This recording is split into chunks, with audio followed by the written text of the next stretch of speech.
Baik, assalamualaikum warahmatullahi wabarakatuh. Alhamdulillahirabbil alamin. Puji syukur kehadirat Allah Subhanahu wa taala yang telah melimpahkan rahmat, hidayah serta kesempatannya sehingga pada pertemuan kali ini kita dapat memulai untuk membahas terkait dengan mata kuliah Teknologi Informasi dan Multimedia. Pada pembahasan awal ini tentu saja kita ingin mengetahui terkait dengan konsep dasar dari teknologi informasi dan multimedia, khususnya pada bab awal yaitu tentang TI-nya itu sendiri, seperti itu. Nah, sebenarnya apa sih yang dimaksud dengan teknologi informasi? Sebelumnya kita harus membahas terkait dengan teknologi itu sendiri. Banyak yang berpikir bahwa yang namanya teknologi itu adalah hal-hal yang bersifat terkait tentang kecanggihan, modernitas, kebaruan dan sebagainya. Secara umum yes gitu ya, secara umum betul dan sebagainya. Tapi kita lihat dulu dari kata dasarnya. Apa sih teknologi itu? Teknologi sendiri berasal dari bahasa Yunani yaitu dari kata teknos dan logos di mana merupakan suatu alat yang diciptakan oleh manusia yang digunakan untuk memudahkan pekerjaan manusia, di mana alat ini merupakan hasil perkembangan dari ilmu pengetahuan yang ada. Sebenarnya teknologi itu adalah ya semua alat yang diciptakan manusia untuk memudahkan pekerjaan. Nggak harus berpikir tentang yang canggih-canggih seperti handphone, mobil, robot, itu juga mungkin iya gitu ya, termasuk gadget kita ya. Itu mungkin juga iya. Tapi sebenarnya alat yang sederhana pun, teknologi sederhana pun ada seperti itu. Contohnya di dalam dunia pertanian adalah uh, cangkul gitu ya. Cangkul itu juga teknologi gitu ya, hasil perkembangan dari ilmu pengetahuan yang ada. Tanpa cangkul mungkin kita masih pakai tangan gitu untuk mengolah tanah. Tapi dengan adanya teknologi sederhana cangkul ini kita dapat menggunakannya untuk memudahkan pekerjaan. Pekerjaan siapa? Pekerjaan petani. Jadi di sini mindsetnya yang ingin saya bentuk adalah bahwa yang namanya teknologi itu dari mulai yang sederhana sampai yang canggih. Jadi ketika nanti teman-teman diminta untuk menemukan teknologi apa, ya jangan langsung berpikir rumit dulu, tapi berpikirlah yang dari sederhana dulu. Nanti baru ditingkatkan seperti itu. Itu basic teknologi. Nah, adapun untuk TI itu sendiri apa? Pengertian TI. Nah, TI di sini merupakan istilah terhadap berbagai macam hal dan kemampuan yang digunakan dalam ini perlu dicatat dan digarisbawahi dalam pembentukan, penyimpanan, dan penyebaran informasi. Berarti TI itu ada 3 kegiatan utama ya, yaitu pembentukan, penyimpanan, dan penyebaran informasi. Secara garis besar contohnya bisa teman-teman uh, sebutkan sendiri. Teman-teman seringkali kalau misalnya ditanya, sebutkan contoh TI itu apa gitu. Pasti ada yang menjawab, kalau di kelas ini saya merangkum dari jawaban-jawaban mahasiswa yang sebelumnya. Kadang-kadang ada menjawab HP Pak, gitu, smartphone dan sebagainya, sosial media Pak dan sebagainya. Nah, ketika di dalam operasional yang tadi disebutkan itu ada pembentukan informasi, ada penyimpanan informasi dan penyebaran informasi, itu berarti masuk ke dalam kategori teknologi informasi.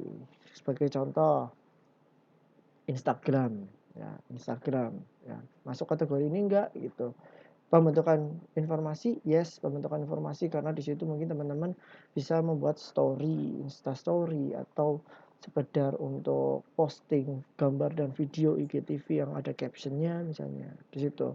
Itu pembentukannya di situ. Juga penyimpanan disimpan di situ ya, storage. Kadang-kadang sosial media sekarang kan tempat untuk menyimpan kenangan.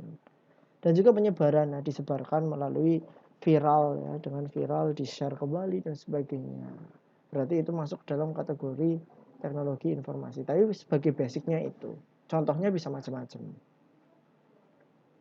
Nah, peranan teknologi informasi dalam membantu pengolahan data juga ada ya, khususnya pada data penjualan dalam perusahaan dan organisasi yang telah lama berlangsung. Jadi jangan pernah berpikir bahwa yang namanya TI itu sebatas sosmed. Seperti itu gitu. Biasanya jawaban-jawaban mahasiswa terbatas seperti itu. Ternyata bisa juga dalam terkait dengan pengolahan data. Itu tadi ada pembentukan gitu, ada penyimpanan gitu ya. Pengolahan data penjualan perusahaan dan sebagainya. Nah, alasan utama penggunaan teknologi informasi dalam pengolahan data penjualan adalah efisiensi, penghematan waktu, dan biaya. Sekali lagi, teknologi ada itu untuk mempermudahkan pekerjaan manusia. Begitu juga teknologi informasi otomatis untuk mempermudah pekerjaan manusia juga. Dalam konteks di sini adalah efisiensi, menghemat waktu dan biaya. Karena kita di sini dalam konteks agribisnis, bisnis, ya otomatis kita akan masuk pada konteks bisnis yang sesungguhnya. Misalnya contohnya ini di perusahaan. Nah, di samping itu selain efisiensi ya, ada juga peningkatan efektivitas. Mencapai hasil output laporan penjualan dengan benar merupakan kebutuhan setiap perusahaan. Karena peranan teknologi informasi yang penting tersebut, banyak perusahaan yang menerapkan suatu teknologi informasi menjadi sesuatu hal yang diwajibkan untuk mendukung kegiatan yang dilakukan oleh perusahaan. Otomatis kalau kita melihat aja di kehidupan kita sehari-hari, kalau teman-teman pergi ke retail atau minimarket ya, contoh saja Alfamart, Indomart, di situ ada kasir ya. Nah, ketika teman-teman bayar, itu otomatis di barcode ya, alatnya di barcode. Di barcode dia langsung udah masuk ke sistem gitu. Di situ udah ada harganya dan sebagainya. Nah, itu juga merupakan dengan teknologi informasi, ada pengolahan data di situ, pembentukan dari barcode-nya dan sebagainya. Itu juga masuk dalam kategori teknologi informasi. Dan juga misalnya software-software tertentu, software-software penjualan, software-software yang membantu dalam perdagangan, itu sekarang sangat banyak sekali gitu ya, banyak vendor juga yang main di situ. Itu juga masuk dalam kategori teknologi informasi. Nah, kenapa sih teknologi informasi sekarang diperlukan? Ya selain memang zaman semakin modern, otomatis juga karena adanya kompleksitas tugas manajemen. Sekarang itu udah tidak sesederhana dulu ya organisasi. Organisasi itu semakin lama semakin berkembang sehingga kompleks. Alfamart sendiri kompleks gitu ya. Cabangnya ada di mana-mana, otomatis butuh yang namanya TI untuk efisiensi dan juga efektivitas juga otomatis. Yang kedua, pengaruh globalisasi. Informasi itu harus cepat. Ketika di negara lain sudah menggunakan teknologi seperti itu, ya kenapa Indonesia enggak? Walaupun Indonesia masuk kategori negara berkembang. Oleh karena itu butuh juga teknologi informasi dalam bentuk apapun. Ya, dalam bentuk apapun. Nanti bentuk-bentuknya kita bisa bahas lebih lanjut. Yang ketiga, perlunya respon time yang cepat. Kalau teman-teman juga sering beli secara online, otomatis itu juga sangat berpengaruh. Karena perlunya respon time yang tepat ketika teman-teman beli, tapi diresponnya sehari lagi atau lama gitu, mungkin teman-teman akan berpindah ke penjual yang lainnya. Seperti itu. Yang keempat adalah tekanan persaingan bisnis. Otomatis toko sebelah sudah menggunakan teknologi informasi yang bagus, menggunakan sosial media untuk promosinya, menggunakan FB Ads, Instagram Ads, Google Ads, yang di tokonya sebelah sini masih manual, nyebarin pamflet dan sebagainya. Otomatis ya karena bisnis banyak sekali persaingan dan ini menjadi tekanan tersendiri sehingga perusahaan satu dengan perusahaan lain akan saling bersaing dan terus berkembang sehingga membutuhkan yang namanya bantuan dari teknologi informasi seperti itu. Nah, sebenarnya apa sih fungsi teknologi informasi gitu ya, teknologi dan informasi atau kita gabung saja.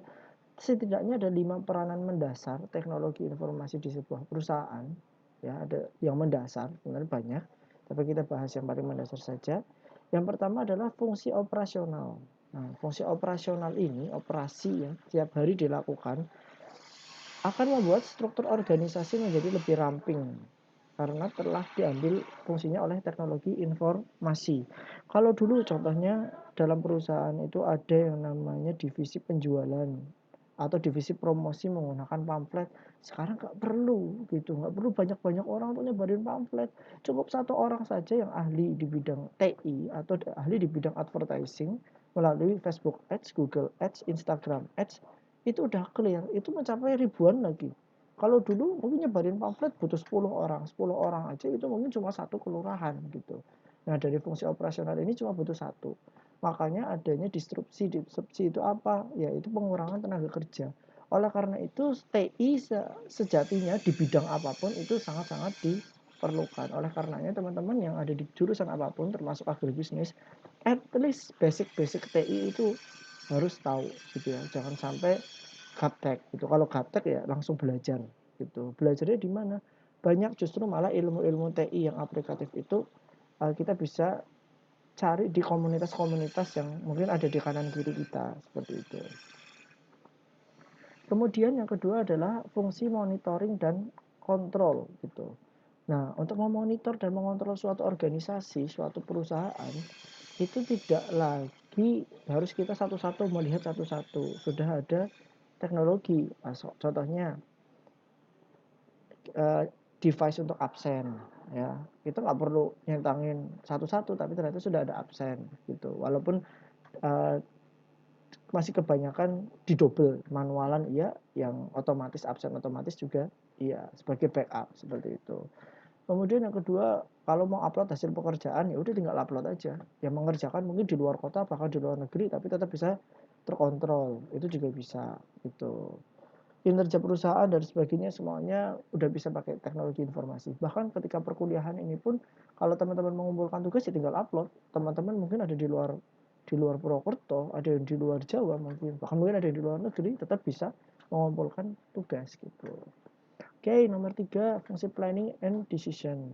Nah, pada tataran manajerial tertentu ya, dalam mengambil keputusan, kadangkala dibutuhkan yang namanya pengolah data, analisis pengolah data terlebih dahulu, mungkin itu berupa software tergantung.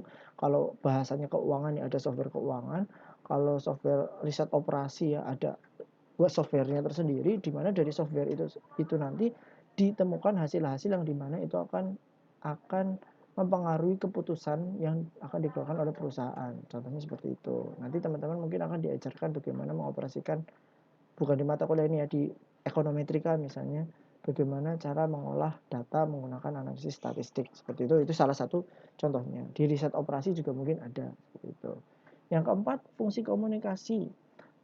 Nah, secara prinsip termasuk ke dalam film infrastruktur dalam organisasi modern dalam teknologi informasi ditempatkan posisinya sebagai sarana atau media individu perusahaan dalam berkomunikasi, collab, kooperasi, dan berinteraksi. Sekarang ya namanya berkomunikasi kita bisa kemana saja gitu ya, di dalam lokal maupun luar negeri, komunikasi intern maupun ekstern. Sama halnya yang nomor 5, fungsi interorganisasional. Peran yang cukup unik dipicu oleh semangat globalisasi, ya kita bisa kemitraan dengan perusahaan lain, bahkan perusahaan yang tidak dalam satu negara tapi di luar negeri seperti itu. Setidaknya saat ini ada konvergensi teknologi ya, di mana memadukan antara kontennya itu sendiri atau isinya, computingnya mungkin terkait dengan pengolahannya dan sebagainya, kemudian komunikasi itu sendiri, sehingga saling berkaitan. Nah, di mana dulu kita ada di ekonomi industri, sekarang sudah ada di ekonomi informasi. Ya, dulu industrial, pabrik-pabrikan, sekarang informasi. Siapa yang menguasai informasi, dia kemungkinan bisa lebih maju atau lebih bersaing dibandingkan dengan yang lainnya, seperti itu. Nah, di sini saya ingin mengatakan bahwa era kita itu era yang sangat berkembang, apalagi ada revolusi di bagian teknologi informasi ini. Ingat dulu bahwa kita, nenek moyang kita ya, hidupnya nomaden dan sebagainya, berpindah-pindah, akhirnya bertani, di mana dari bertani itu akhirnya berkembang menjadi industri, ada pabrik-pabrik besar. Nah, setiap era itu memiliki yang namanya keunggulan sendiri gitu ya, keunggulan sendiri. Siapa yang menguasai masanya pasti akan unggul. Sebagai contoh, siapa yang dulu bisa menemukan zaman nomaden ya, berpindah-pindah, siapa yang menemukan tanah yang bagus untuk diolah, dia yang menjadi tuannya gitu, atau mungkin yang kaya atau yang menang dan sebagainya. Kemudian berpindah ke pertanian. Siapa yang bisa mengolah lahan pertanian yang bagus, menghasilkan, memproduksi lahan yang bagus, ya dia menjadi pemenangnya. Contohnya mungkin kalau di desa-desa ada tuan tanah ya, juragane kayak dua tanah pertanian akeh banget dan sebagainya. Nah, itu termasuk seperti itu. Akhirnya beralih ke era industri, ekonomi industri.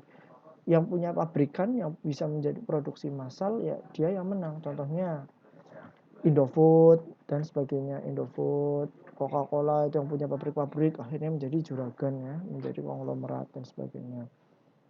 Itu. Nah, era industri ini beralih ke era informasi, di mana orang yang menguasai informasi dia yang menang. Teknologi informasi pada khususnya, dia bisa menyebarkan informasi kemana-mana, dia promosinya kemana-mana, akhirnya dia yang menang. Contohnya banyak sekali perusahaan-perusahaan kecil sekarang, tapi karena dia pandai dalam hal ini, mungkin di advertising-nya aja, pengiklanannya aja, dia sudah bisa mengungguli perusahaan-perusahaan yang sebelumnya sudah tumbuh atau yang lebih lama. Itu informasi. Bahkan era pergeseran informasi ini sekarang masuk ke era data. Di mana di era data ini siapa yang memiliki data yang spesifik atau data sesuai dengan kontennya dia yang menang gitu. Salah satunya di mana? Ya selebgram misalnya, itu contoh kecilnya ya, contoh kecil dalam dunia entertain ya. Yang mengikuti selebgram tertentu itu udah punya datanya siapa? Followersnya. Contohnya selebgram religi misalnya. Oke, berarti pengikut-pengikutnya, followersnya sudah terspesifikasi, sudah tersegmented, sudah tertargeted bahwa followersnya orang-orang yang suka religi. Seandainya selebgram itu promosi terkait dengan hal-hal yang berbau religi, contohnya jualan mukena, jualan jilbab, itu akan lebih besar konversi salesnya, rate conversionnya besar untuk melakukan pembelian ketimbang melakukan promosi di publik atau audiens yang random gitu. Teman-teman mau promosi jualan jilbab, tapi audiensnya targetnya random banget, ada bapak-bapak, ada anak kecil, laki-laki lagi ya, laki-laki dan sebagainya, atau belum kerja, mau jual jilbab harga 500 ribuan sampai 1 juta gitu ya, itu termasuk yang tidak tersegmented. Tapi coba kalau misalnya saya sebutkan ya, Okistina Dewi dengan merek jilbabnya OSD gitu ya, itu kalau promosi ya cepet, closing rate-nya cepet karena followersnya sudah tertarget. Nah ini masuk ke era data seperti itu. Nah pada teknologi informasi setidaknya ada 4 jaringan yang berbeda, dimana kalau dulu kita ada data, ada suara, video, dan juga penyimpanan, dimana semuanya tersimpan dalam tempatnya masing-masing seperti itu ya. Tapi sekarang sudah bisa jadi satu. Kalau teman-teman lihat smartphone ya, semua kalau zaman sekarang mungkin nggak aneh gitu ya. Tapi zaman orang tua kita dulu atau mbah kita dulu ya, yang namanya suara ya suara, Walkman zaman dulu. Ya video cuma di TV aja gitu. Penyimpanan ya di satu tempat yang besar. Dulu CPU komputer ya itu gede banget ya, bentuknya gede banget. Sekarang bahkan komputer tanpa CPU ya, yang langsung dimonitor seperti di lab agribisnis gitu. Dan di smartphone lah, contoh kecilnya smartphone itu juga sudah bisa mengolah data gitu. Oke, ini untuk part 1 sampai di sini, nanti kita lanjutkan di part yang kedua.